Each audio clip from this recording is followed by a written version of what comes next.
The Joe Rogan Experience. Train by day, Joe Rogan podcast by night, all day. Okay, we're live here at the discussion center of the world. I'm glad we have the opportunity for you two guys to get together again, because in your last encounter, there were certainly some issues that came up afterwards that need to be looked into. I, too, very much appreciate you providing us with this opportunity, Joe. I feel that further discussion was quite necessary. Yeah, whatever. I know you guys are just going to try to pile up on me and accuse me of all sorts of shit, so bring it on, you arrogant British twit. Hold on a second here, Mr. Dribble. That's no way to start a professional discussion. The name is Dibble, not Dribble. Dibble, dribble, tribble, it's all the same to me. And by the way, where in the hell did you get those ill-fitting clothes you've got on? It looks like something you'd find at the local Goodwill. I get all of my clothes from the Men's Warehouse, if that's any concern of yours, Mr. High and Mighty Joe Rogan. Well, it looks to me like they sent you over to the bargain bin, and that hat you're wearing doesn't even match. Do you know what fashion sense even means? That suit looks like you slept in it. I wear this hat because I am an accredited archaeologist, just like Indiana Jones. You do know that Indiana Jones is a fictional character portrayed by Harrison Ford in the movies, right? You see, there you go. You guys are trying to make me look like a liar already. Everybody knows Indiana Jones was a flesh and blood archaeologist who fought the Nazis and saved the Ark of the Covenant. Oh boy, I can see that this episode is going to be one for the records books for sure. I will have you know that I attended one of the most prestigious universities in the entire world and followed in my father's footsteps in the field of archaeology and have dedicated my life to the pursuit of maintaining the accepted narrative, and I will continue to do just that until the cows come home, so help me God. Well, I don't know who it was that paid for all of that, but from what I've seen so far, it seems to me that they wasted their money. Nobody paid for me to go to school. I had to work my way through school as the night clerk at the local porno shop, selling vibrating butt plugs and the Wave-O-Matic chrome-plated dildos, so I have paid my dues and crawled up from the gutter in order to be here today. I think that's what they call TMI, a little too much information.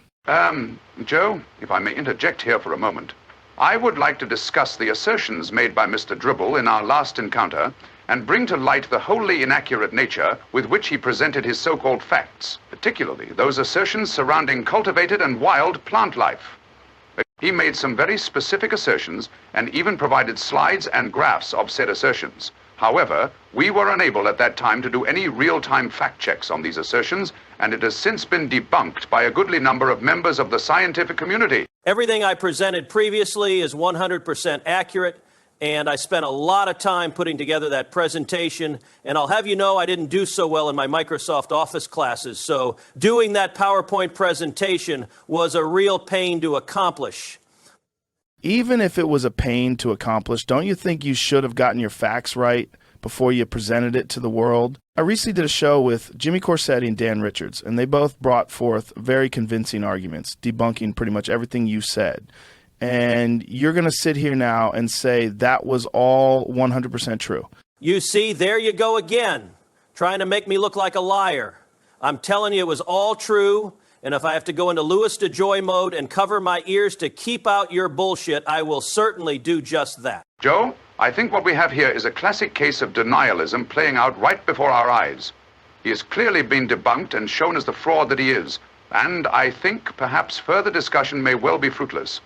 You may be right, Graham, but I think we should continue. Who knows what other sorts of crazy shit this guy might say.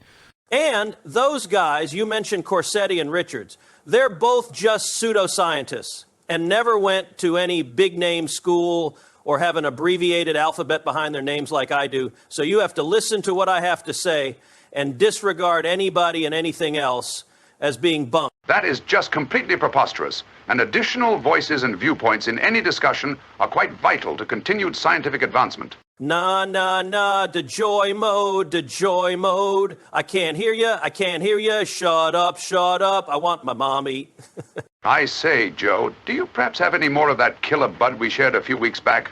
I sure could use a shot of that right about now. Yeah, you and me both, Graham. However, I should also like to touch upon the topic of the various shipwrecks you mentioned in our previous discussion, and you claimed that over 4 million wrecks had been cataloged, when in fact that number is far lower than that figure. I think it's something along the lines of several thousand, as opposed to the millions you had previously claimed. No, there are millions of shipwrecks all over the planet. And another thing to keep in mind is that the ocean water preserves everything, so what you find down there is in really good condition. Have you ever seen any of the images of the Titanic wreck? That thing has nearly disintegrated from being down there. That was all a hoax created by James Cameron so he could promote his movie, Avatar, with those stupid blue people. I mean, that was so blatant. Now, hold on just a second here, buddy.